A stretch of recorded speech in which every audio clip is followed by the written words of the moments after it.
गरीब साध साध सब नेक हैं, आप अपनी ठोरी। जो सतलोक ले जावेंगे वो साधु कोई और।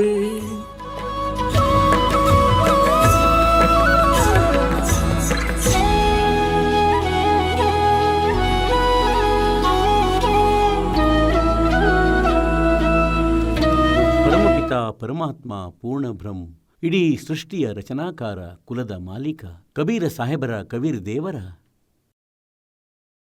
ಅಪಾರ ಕೃಪೆಯಿಂದ ಪುಣ್ಯಾತ್ಮಗಳಾದ ತಮಗೆ ಈ ಸತ್ಸಂಗ ಆಲಿಸುವ ಶುಭ ಅವಕಾಶ ಪ್ರಾಪ್ತ ಆಯಿತು. ಪುಣ್ಯಾತ್ಮರಿಗೆ, ಪುಣ್ಯಕರ್ಮಿ ಜೀವಾತ್ಮಗಳಿಗೆ ಮಾನವ ಶರೀರ ಪ್ರಾಪ್ತವಾಗುತ್ತದೆ. ಮಾನವ ಶರೀರವನ್ನು ಪ್ರಾಪ್ತಿಸಿದ ಅವರಲ್ಲಿಯೂ ಯಾರು ಅತ್ಯಧಿಕ ವಿಶೇಷ ಪುಣ್ಯಕರ್ಮಿ ಆಗಿರುತ್ತಾರೆ ಅವರಿಗೆ ಸತ್ಸಂಗವನ್ನು ಕೇಳುವ ಅವಕಾಶ ಆಗುತ್ತದೆ. ಅವರೊಳಗೆ ಪರಮಾತ್ಮನನ್ನು ಪಡೆಯುವ, ಆತ್ಮಕಲ್ಯಾಣ ಮಾಡಿಸಿಕೊಳ್ಳುವ ಪ್ರೇರಣೆ ಉತ್ಪನ್ನವಾಗುತ್ತದೆ. ಅವರ ಶುಭ ಸಂಸ್ಕಾರಗಳ ಕಾರಣದಿಂದ, ಅವುಗಳ ಪ್ರಭಾವದಿಂದಾಗಿ ಆ ಪುಣ್ಯ ಆತ್ಮಗಳು ಮಾನವ ಶರೀರವನ್ನು ಪ್ರಾಪ್ತಿಸಿ ಪರಮಾತ್ಮನ ಹುಡುಕಾಟದಲ್ಲಿ ಅಲ್ಲಿ ಇಲ್ಲಿ ಸಾಧನೆಗಾಗಿ ಅವನನ್ನು ಪಡೆಯುವುದಕ್ಕಾಗಿ ಎಲ್ಲೆಲ್ಲೋ ಅಲೆಯುತ್ತಲಿದ್ದಾರೆ. ಹೇಗೆಂದರೆ, ಬಾಯಾರಿದವನು ನೀರಿನ ಹುಡುಕಾಟದಲ್ಲಿ ಅಲ್ಲಿ ಇಲ್ಲಿ ಹೋಗುತ್ತಾನೆ. ಅವನಿಗೆ ಎಲ್ಲಿಯಾದರೂ ಯಾವುದೇ ಸಂದೇಶ ಸಿಕ್ಕಿದರೆ, ಅಂದರೆ ಅಲ್ಲಿ ಜಲಮೂಲ ಇದೆ, ಆಗ ಅಲ್ಲಿಗೆ ಅವನು ಓಡಲಾರಂಭಿಸುತ್ತಾನೆ. ಏಕೆಂದರೆ ಅವನಿಗೆ ಇದೇ ರೀತಿ ಪರಮಾತ್ಮನ ಹುಡುಕಾಟದಲ್ಲಿ ಪರಮಾತ್ಮನ ಕುರಿತಾಗಿ ಬಾಯಾರಿದ ಆತ್ಮಗಳು, ಆ ಪುಣ್ಯಕರ್ಮಿ ಜೀವಾತ್ಮಗಳು ಯಾರಿಗೆ ಮನುಷ್ಯ ಶರೀರ ಪ್ರಾಪ್ತವಾಗಿದೆ, ಆ ಪರಮಾತ್ಮನ ಮೂಲವನ್ನು ಹುಡುಕುತ್ತಿದ್ದಾರೆ. ಯಾರೋ ಎಲ್ಲೋ ಹೋಗುತ್ತಿದ್ದಾರೆ, ಯಾರೋ ಎಲ್ಲೆಲ್ಲೋ ಹೋಗುತ್ತಿದ್ದಾರೆ, ಯಾರೋ ಯಾವುದೋ ಸಾಧನೆ ಮಾಡುತ್ತಿದ್ದಾರೆ.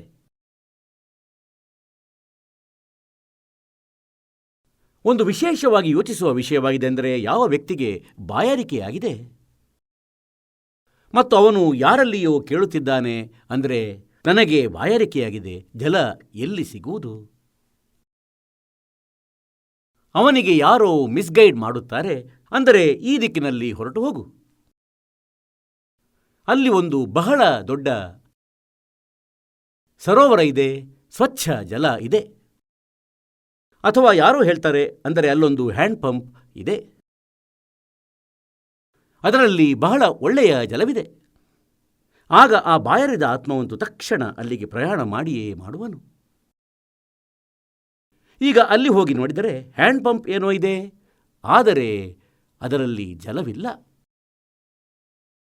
ಅವನು ಪ್ರಯತ್ನ ಕೂಡ ಮಾಡುತ್ತಾನೆ, ಅದನ್ನು ಅಲ್ಲಾಡಿಸಿ ಮೇಲೆ ಕೆಳಗೆ. ಆದರೆ ಸ್ವಲ್ಪ ಸಮಯದ ಬಳಿಕ ಅವನಲ್ಲಿಂದ ಹೊರಟು ಹೋಗುತ್ತಾನೆ, ಅಂದರೆ ಕೆಲಸ ನಡೆಯಲಿಲ್ಲ.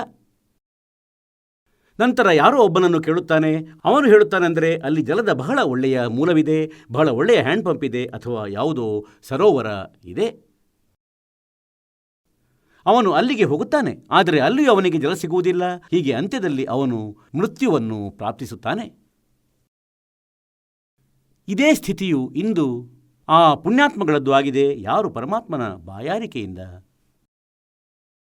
ಪರಮಾತ್ಮನನ್ನು ಪಡೆಯಲು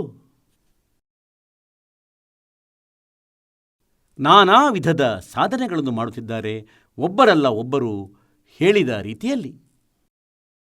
ಹೇಗೆಂದರೆ, ಯಾರೋ ಶ್ರದ್ಧಾಳು ಒಬ್ಬ ಹೇಳ್ತಾನೆ, ಅಂದರೆ ನಮ್ಮ ಗುರುದೇವರು ಬಹಳ ಶ್ರೇಷ್ಠರಾದಂತಹ ಮಹಾಪುರುಷರು ಮತ್ತು ಅವರ ಆಶ್ರಯದಲ್ಲಿ ಹೋಗುವುದರಿಂದ, ಅವರಿಂದ ದೀಕ್ಷೆ ಪಡೆಯುವುದರಿಂದ ಆತ್ಮಕಲ್ಯಾಣ ಸಂಭವವಿರುತ್ತದೆ. ಹಾಗಾಗಿ ಪ್ರಭುವಿನ ಬಾಯಾರಿದ ಆ ಪುಣ್ಯಾತ್ಮ ಆ ವ್ಯಕ್ತಿಯ ಹೇಳಿಕೆ ಅನುಸಾರ ಅಲ್ಲಿಗೆ ತಲುಪುತ್ತಾನೆ. ಆ ಹ್ಯಾಂಡ್ ಪಂಪಿನ ಬಳಿ, ಅಂದರೆ ಆ ಸಂತನ ಬಳಿ ಅಲ್ಲಿ ಕೆಲವು ದಿನ ಇರುತ್ತಾನೆ. ಅವನು ಹೇಳಿದಂತೆ ಸಾಧನೆಯನ್ನು ಕೂಡ ಮಾಡುತ್ತಾನೆ. ಅರ್ಥಾತ್ ಹ್ಯಾಂಡ್ ಪಂಪನ್ನು ನಡೆಸುತ್ತಾನೆ, ಸಾಧನೆಯನ್ನು ಮಾಡುತ್ತಾನೆ. ಅದರ ನಂತರ ಅವನು ಅಲ್ಲಿಯೂ ನಿರಾಶೆಗೆ ಒಳಗಾದರೆ ಆಗ ಅವನು ಅಲ್ಲಿಯೂ ದಣಿದು ಹೋಗಿ ಬೇರೆಲ್ಲೋ ಹುಡುಕಾಟವನ್ನು ಮಾಡುತ್ತಾನೆ. ಕೊನೆಯಲ್ಲಿ ಯಾವಾಗ ಅವನಿಗೆ ಬೇರೆ ಸ್ಥಾನದಲ್ಲೂ ಹೀಗೇ ಆಗುತ್ತದೆ ಮತ್ತು ಮೂರನೇ ಸ್ಥಾನದಲ್ಲೂ ಇದೇ ರೀತಿ ನಿರಾಶೆ ಆಗುತ್ತದೆ, ಆಗ ಅವನು ಅಂತ್ಯದಲ್ಲಿ ನಾಸ್ತಿಕನಾಗುತ್ತಾನೆ. ಅವನ ಆಧ್ಯಾತ್ಮಿಕ ಮೃತ್ಯು ಆಗುತ್ತದೆ. ಮತ್ತು ಯಾವ ಕಾರಣದಿಂದ ಅವನು ಪರಮಾತ್ಮನ ಹುಡುಕಾಟ ಮಾಡುತ್ತಿದ್ದ ಅಂದರೆ, ನನ್ನ ಬಳಿ ಸಂಪತ್ತು ಬರಲಿ, ನನ್ನ ಮೇಲೆ ಬರುವ ವಿಪತ್ತುಗಳು ಬಾರದಿರಲಿ, ಯಾವುವು ಪ್ರಾರಬ್ಧ ಕರ್ಮದಲ್ಲಿರುತ್ತವೆ, ನನ್ನ ಪರಿವಾರ ಸುಖದಿಂದ ಇರಲಿ, ಪರಮಾತ್ಮ ನನಗೆ ಧನವನ್ನು ನೀಡು, ಏಕೆಂದರೆ ಎಲ್ಲಿಯವರೆಗೆ ಆಧ್ಯಾತ್ಮಿಕದ ಪೂರ್ಣ ಜ್ಞಾನವಾಗುವುದಿಲ್ಲ,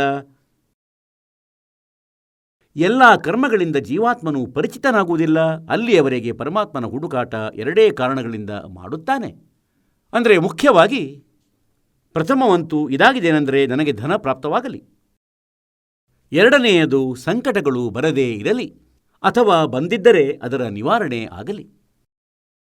ಅವನದು ಮೂರನೇ ಸ್ಥಾನದಲ್ಲಿ ಇರುತ್ತದೆ ಉದ್ಧಾರವೆಂಬುದು.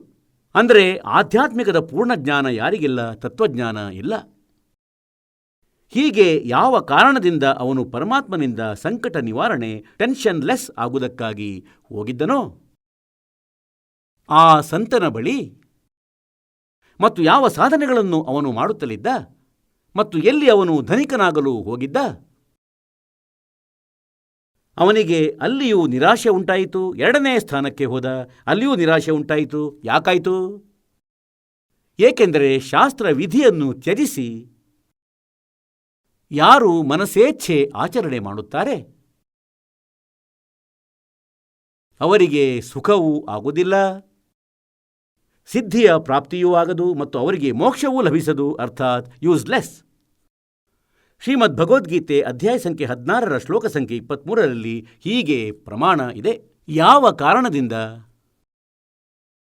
ಆ ಸಂತರ ಬಳಿ ಆ ಪ್ರಭುವಿಗಾಗಿ ಬಾಯರಿದ ಆ ಪುಣ್ಯಾತ್ಮ ಹೋದರು, ಅಲ್ಲಿಂದ ಅವರಿಗೆ ಶಾಸ್ತ್ರ ವಿರುದ್ಧವಾದ ಸಾಧನೆ ಸಿಕ್ಕಿತು. ವಿಧಿಪೂರ್ವಕವಲ್ಲದ ಸಾಧನೆಗಳು ಪ್ರಾಪ್ತವಾದವು. ಮತ್ತು ಯಾರು ಉಪದೇಶವನ್ನು ನೀಡುತ್ತಾರೆ ಮತ್ತು ಗುರು ಆದವರು, ಅವರು ಅಧಿಕಾರಿ ಕೂಡ ಅಲ್ಲ. ಮತ್ತು ಕೆಲವು ಶ್ರದ್ಧಾಳುಗಳು ಗುರುವಿಲ್ಲದೇನೆ ಸಾಧನೆಯಲ್ಲಿ ತೊಡಗಿದ್ದಾರೆ. ಈ ಕಾರಣದಿಂದ ಶಾಸ್ತ್ರ ವಿಧಿಯನ್ನು ತ್ಯಜಿಸಿ ಮನಸೇಚ್ಛೆ ಆಚರಣೆ, ಇಚ್ಛಾನುಕೂಲ ಪೂಜೆಗಳನ್ನು, ಸಾಧನೆಗಳನ್ನು ಮಾಡುವ ಕಾರಣ ಅವರಿಗೆ ಯಾವುದೇ ಆಧ್ಯಾತ್ಮಿಕ ಲಾಭ ಎಂಬುದು ಆಗಲಿಲ್ಲ, ಆಗುವುದೂ ಇಲ್ಲ. ಏಕೆಂದರೆ ನಮ್ಮ ಸದ್ಗ್ರಂಥಗಳು, ನಮ್ಮ ಶಾಸ್ತ್ರಗಳು ಪ್ರಮಾಣ ನೀಡುತ್ತವೆ. ಶ್ರೀಮದ್ ಭಗವದ್ಗೀತೆ ಅಧ್ಯಾಯ ಸಂಖ್ಯೆ 16 ಶ್ಲೋಕ ಸಂಖ್ಯೆ 24ರಲ್ಲಿ ತಕ್ಷಣ ಹೇಳಿದೆ, ಅಂದರೆ ಅರ್ಜುನ, ಇದರಿಂದ ನಿನಗಾಗಿ ಕರ್ತವ್ಯ ಮತ್ತು ಅಕರ್ತವ್ಯದ ವ್ಯವಸ್ಥೆಯಲ್ಲಿ ಶಾಸ್ತ್ರವೇ ಪ್ರಮಾಣವಾಗಿದೆ. ಅಂದರೆ ಯಾವ ಸಾಧನೆಯನ್ನು ತಾವುಗಳು ಮಾಡಬೇಕಾಗಿದೆ, ಯಾವ ಭಕ್ತಿಯನ್ನು ತಾವು ಮಾಡಬೇಕಾಗಿದೆ ಮತ್ತು ಮಾಡಬಾರದಾಗಿದೆ, ಅದನ್ನು ಯಾರೋ ಹೇಳಿ ಕೇಳಿದ ಮಾತ್ರಕ್ಕೆ ದಂತಕಥೆಯ ಆಧಾರದಿಂದ ಮಾಡುವುದನ್ನು ಪ್ರಾರಂಭವೂ ಮಾಡಬಾರದು ಮತ್ತು ತ್ಯಜಿಸಲೂ ಬಾರದು. ಇವೆಲ್ಲದಕ್ಕೂ ನಿನಗಾಗಿ ಶಾಸ್ತ್ರವೇ ಪ್ರಮಾಣವಾಗಿದೆ. ಅಂದರೆ ಸದ್ಗ್ರಂಥಗಳು ನಮಗೇನು ಹೇಳುತ್ತವೆ? ನಮ್ಮ ಸದ್ಗ್ರಂಥಗಳು ಏನು ಪ್ರಮಾಣ ನೀಡುತ್ತವೆ ಅಂದರೆ ಈ ಸಾಧನೆ, ಈ ಮಂತ್ರ ಮತ್ತು ಪೂರ್ಣ ಸಂತನಿಂದ ಪಡೆದು ಮಾಡಿದರೆ ಅವರಿಗೆ ಮೋಕ್ಷ ನಿಶ್ಚಿತವಾಗಿದೆ, ಅವರ ಸಂಕಟಗಳು ನಿವಾರಣೆ ಆಗುವುದು ಖಂಡಿತ. ಹಾಗಾಗಿ ನಮ್ಮ ಮುಖ್ಯ ಸದ್ಗ್ರಂಥಗಳು, ಹಾಗಂತೂ ಎಲ್ಲ ಸದ್ಗ್ರಂಥಗಳು ಆದರಣೀಯವಾಗಿವೆ. ಏಕೆಂದರೆ ಒಬ್ಬರಲ್ಲ ಒಬ್ಬರು ಮಹಾಪುರುಷರ ಮುಖಾರವಿಂದದಿಂದ ಅವು ಉಚ್ಚಾರಿತವಾಗಿರುತ್ತವೆ. ಅವರ ಮುಖಕಮಲದಿಂದ ಉಚ್ಚಾರಿತ ವಾಣಿಗಳಾಗಿರುತ್ತವೆ. ಹೇಗೆ ನಮ್ಮ 18 ಪುರಾಣಗಳು ಇವೆ, ಇವುಗಳು ಕೂಡ ಶಾಸ್ತ್ರಗಳೆಂದು ಕರೆಯಲ್ಪಡುತ್ತವೆ. ಅಂತೆಯೇ ಉಪನಿಷತ್ತುಗಳು ಇವೆ, ಇವು ಕೂಡ ಶಾಸ್ತ್ರಗಳೆಂದು ಕರೆಯಲ್ಪಡುತ್ತವೆ. ಆದರೆ ಯಾವ ಶಾಸ್ತ್ರಗಳು, ಯಾವ ಸದ್ಗ್ರಂಥಗಳು ಗಾಡ್ ಗಿವನ್ ಆಗಿವೆ, ಪ್ರಭುದತ್ತವಾಗಿವೆ, ಆ ಶಾಸ್ತ್ರಗಳೇ ಪ್ರಮಾಣಿತವಾಗಿವೆ. ಆ ಶಾಸ್ತ್ರಗಳಿಂದಲೇ ಪೂಜೆಯ ವಿಧಿಯನ್ನು ಗ್ರಹಣಿಸಬೇಕಾಗಿದೆ. ಅವು ಯಾವ್ಯಾವು ಆಗಿವೆ ಅಂತೆಯೇ ಉಪನಿಷತ್ತು ಏನು ವಸ್ತುವಾಗಿದೆ? ಇದು ಯಾರೋ ವ್ಯಕ್ತಿ, ಋಷಿ, ಸಂತ, ಸಾಧಕರ ತಮ್ಮ ಅನುಭವಗಳ ಕೃತಿಯಾಗಿರುತ್ತದೆ. ಅವರದ್ದು ಹೇಗೆಂದರೆ, ತನ್ನ ಜೀವನ ಕಾಲದಲ್ಲಿ ಏನೇ ಅವನಿಗೆ ಉಪಲಬ್ಧಿಯಾಯಿತು, ಆ ಸಾಧನೆಯಿಂದ ಅವನು ತನ್ನ ಅನುಭವವನ್ನು ಅದರಲ್ಲಿ ಬರೆಯುತ್ತಾನೆ. ಒಂದೊಮ್ಮೆ ಅವನ ಅನುಭವ ಪವಿತ್ರ ಸದ್ಗ್ರಂಥಗಳ ಜೊತೆ ಹೊಂದಾಣಿಕೆಯಾದರೆ ಆ ಸಾಧನೆ ಸರಿಯಾಗಿದೆ, ಅದರಲ್ಲಿ ಬರೆದಂತಹ ವಿವರಣೆ ಸರಿ ಇದೆ. ಒಂದೊಮ್ಮೆ ಸದ್ಗ್ರಂಥಗಳ ಜೊತೆ ಹೊಂದಾಣಿಕೆ ಇಲ್ಲವೆಂದಾದರೆ, ಮತ್ತು ಸದ್ಗ್ರಂಥಗಳು ಯಾವುವಾಗಿವೆ? ಪವಿತ್ರ ವೇದಗಳು, ಪವಿತ್ರ ಶ್ರೀಮದ್ ಭಗವದ್ಗೀತೆ. ಪವಿತ್ರ ವೇದಗಳೇನಿವೆ ಇವು ಪರಮಾತ್ಮನು ಕೊಟ್ಟಂಥವುಗಳು, ಗಾಡ್ ಗಿವನ್ ಆಗಿವೆ. ಮತ್ತು ಪವಿತ್ರ ಶ್ರೀಮದ್ ಭಗವದ್ಗೀತೆ ಕೂಡ ಗಾಡ್ ಗಿವನ್ ಆಗಿದೆ. ಈಗ ಪವಿತ್ರ 4 ವೇದಗಳು, ಋಗ್ವೇದ, ಯಜುರ್ವೇದ, ಸಾಮವೇದ ಮತ್ತು ಅಥರ್ವವೇದ. ಮತ್ತು ಇವಂತೂ 4 ವೇದಗಳಾಗಿವೆ. ಯಾವುವು? ಈಸಿಲಿ ಅವೈಲೇಬಲ್ ಆಗಿವೆ, ಸುಲಭವಾಗಿವೆ, ಎಲ್ಲರ ಬಳಿ ಸಾಮಾನ್ಯವಾಗಿ ಸಿಗುತ್ತವೆ. ಮತ್ತು ಈ 4 ವೇದಗಳದ್ದೇ ಇಲ್ಲಿಯವರೆಗೆ ಅಂದರೆ ವಿವರಣೆ ಏನಿದೆ, ಇದರ ರೆಫರೆನ್ಸನ್ನು ಪ್ರವಚನ ಕರ್ತೃ ಅಥವಾ ಋಷಿ ಮಹರ್ಷಿ ಹೇಳುತ್ತಿದ್ದರು. ಏನೆಂದರೆ, ನಾವು ಈ ವೇದಗಳನುಸಾರ ಸಾಧನೆ ಮಾಡುತ್ತಿದ್ದೇವೆ ಹಾಗೂ ಮಾಡಿಸ್ತಿದ್ದೇವೆ. ಮತ್ತು 5ನೇ ವೇದವಾಗಿದೆ ಸೂಕ್ಷ್ಮವೇದ. ಸೂಕ್ಷ್ಮವೇದ ಸೂಕ್ಷ್ಮ, ಅದನ್ನು ಸ್ವಸಂವೇದ ಅಂತಲೂ ಹೇಳುತ್ತಾರೆ. ಅದರ ವಿಷಯದಲ್ಲಿ ಶ್ರೀಮದ್ ಭಗವದ್ಗೀತೆ ಅಧ್ಯಾಯ ಸಂಖ್ಯೆ 4 ಶ್ಲೋಕ ಸಂಖ್ಯೆ 32ರಲ್ಲಿ ಪ್ರಮಾಣವನ್ನು ನೀಡಲಾಗಿದೆ. ಅದರಲ್ಲಿ ಹೇಳಲಾಗಿದೆ ಏನೆಂದರೆ, ಅಂತೆಯೇ ಗೀತೆ ಅಧ್ಯಾಯ ಸಂಖ್ಯೆ 4 ಶ್ಲೋಕ ಸಂಖ್ಯೆ 25ರಿಂದ ಹಿಡಿದು 31ರ ತನಕ ಯಾವ ಸಾಧಕರು ಎಂಥೆಂಥ ಸಾಧನೆಗಳನ್ನು ಮಾಡುತ್ತಾರೆ, ಅವರು ತಮ್ಮ ಸಾಧನೆಯನ್ನು ಪಾಪನಾಶಕವೆಂದು ತಿಳಿಯುತ್ತಾರೆ, ನಂಬುತ್ತಾರೆ. ಆದರೆ ಈ ರೀತಿಯದ್ದಾದ ಯಜ್ಞ ಅಂದರೆ ಧಾರ್ಮಿಕ ಅನುಷ್ಠಾನಗಳ ಬಗ್ಗೆ ವಿಸ್ತಾರವಾದ ವಿವರಣೆ, ಅಂದರೆ ವಿಶಿಷ್ಟವಾದ ಮಾಹಿತಿ, ಯಾವುದು ಸರಿಯಾಗಿದೆ ಯಾವುದು ತಪ್ಪಾಗಿದೆ, ಇದರ ಸಹಿತ ಸಚ್ಚಿದಾನಂದ ಘನ ಬ್ರಹ್ಮನ ವಾಣಿಯಲ್ಲಿ, ಬ್ರಹ್ಮಣೇ ಮುಖೆ, ಸಂಸ್ಕೃತದಲ್ಲಿ ಬರೆಯಲಾಗಿದೆ ಬ್ರಹ್ಮಣೇ ಮುಖೆ. ಈಗ ಇಲ್ಲಿ ಈ ಶ್ರೀಮದ್ ಭಗವದ್ಗೀತೆಯ ಅನುವಾದಕರು ಅಂದರೆ ಇಲ್ಲಿ ಸ್ವಲ್ಪ ಗಡಿಬಿಡಿ ಮಾಡಿಬಿಟ್ಟರು. ಇವರು ಬರೆದರು ಬ್ರಹ್ಮಣೇ ಮುಖೆಯ ಅರ್ಥ ಮಾಡಿಟ್ಟಿದ್ದಾರೆ ವೇದದ ವಾಣಿ ಎಂದು. ಇದು ತಪ್ಪು ಅನುವಾದ ಮಾಡಿದ್ದಾರೆ. ಏಕೆಂದರೆ ಬ್ರಹ್ಮಣೆ ಅಂದರೆ ವೇದ ಆಗುವುದಿಲ್ಲ. ಬ್ರಹ್ಮಣೆಯ ಅರ್ಥ ಆಗುತ್ತದೆ ನೆಕ್ಸ್ಟ್ ಪ್ರಭು, ಅಂದರೆ ದೊಡ್ಡ ಭಗವಂತ, ಸಚ್ಚಿದಾನಂದ ಘನ ಬ್ರಹ್ಮ. ಈಗ ಬ್ರಹ್ಮಣೆಯ ಅರ್ಥ ನಾವು ಇವರದೇ ಅನುವಾದದಲ್ಲಿ ಶ್ರೀಮದ್ ಭಗವದ್ಗೀತೆ ಅಧ್ಯಾಯ ಸಂಖ್ಯೆ 17ರ ಶ್ಲೋಕ ಸಂಖ್ಯೆ 23ರಿಂದ ತೆಗೆದುಕೊಳ್ಳೋಣ.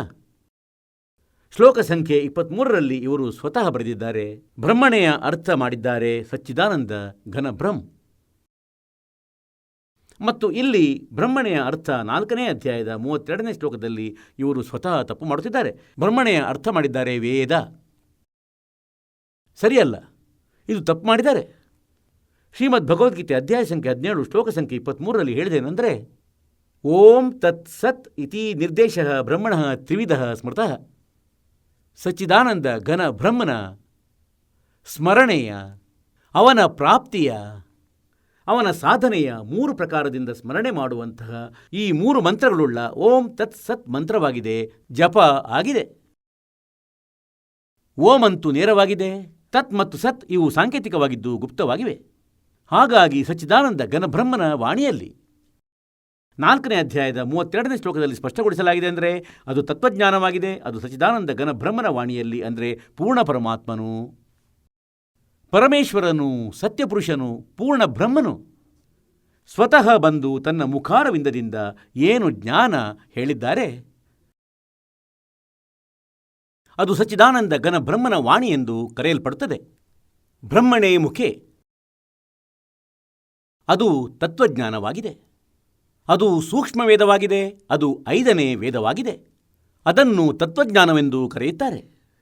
ಶ್ರೀಮದ್ ಭಗವದ್ಗೀತೆಯ ಅಧ್ಯಾಯ ಸಂಖ್ಯೆ 4ರ ಶ್ಲೋಕ ಸಂಖ್ಯೆ 34ರಲ್ಲಿ ಹೇಳಿದೇನೆಂದರೆ, ಆ ಜ್ಞಾನವನ್ನು, ಆ ತತ್ವಜ್ಞಾನವನ್ನು ನೀನು ತತ್ವದರ್ಶಿ ಸಂತರ ಬಳಿ ಹೋಗಿ ತಿಳಿದುಕೋ.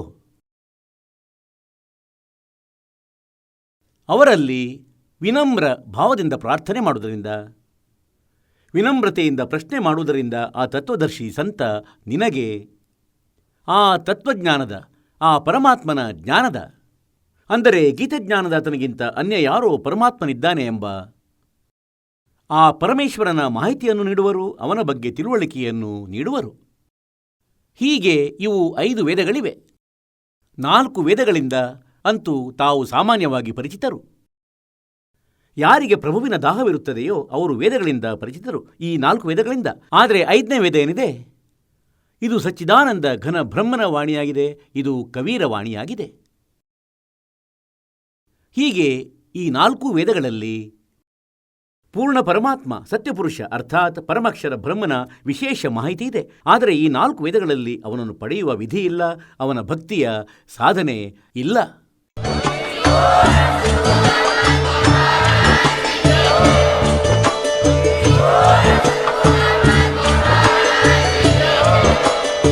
ನೀವು ಕೇಳಿದ್ದೀರಿ ಜಗದ್ಗುರು ತತ್ವದರ್ಶಿ ಸಂತ ರಾಮ್ಪಾಲ್ ಮಹಾರಾಜರ ಮಂಗಳ ಪ್ರವಚನ. ಹೆಚ್ಚಿನ ಮಾಹಿತಿಗಾಗಿ ವಿಸಿಟ್ ಮಾಡಿ ನಮ್ಮ ವೆಬ್ಸೈಟ್ www.jagadguru-rampalji.org. ಸಂತ ರಾಮ್ಪಾಲ್ ಮಹಾರಾಜರ ಶುಭ ಆಶೀರ್ವಾದದಿಂದ ಇಡೀ ವಿಶ್ವದಲ್ಲಿ 500ಕ್ಕೂ ಹೆಚ್ಚು ನಾಮದೀಕ್ಷಾ ಕೇಂದ್ರಗಳಿವೆ. ಇದರಲ್ಲಿ ಸಂತ ರಾಮ್ಪಾಲ್ ಮಹಾರಾಜರಿಂದ ನಿಶುಲ್ಕವಾಗಿ ಆನ್ಲೈನ್ ನಾಮದೀಕ್ಷೆ ಕೊಡಲಾಗುತ್ತಿದೆ. ತಮ್ಮ ಹತ್ತಿರದ ನಾಮದೀಕ್ಷಾ ಕೇಂದ್ರದ ಮಾಹಿತಿಗಾಗಿ ಸಂಪರ್ಕಿಸಿ 888 444 7302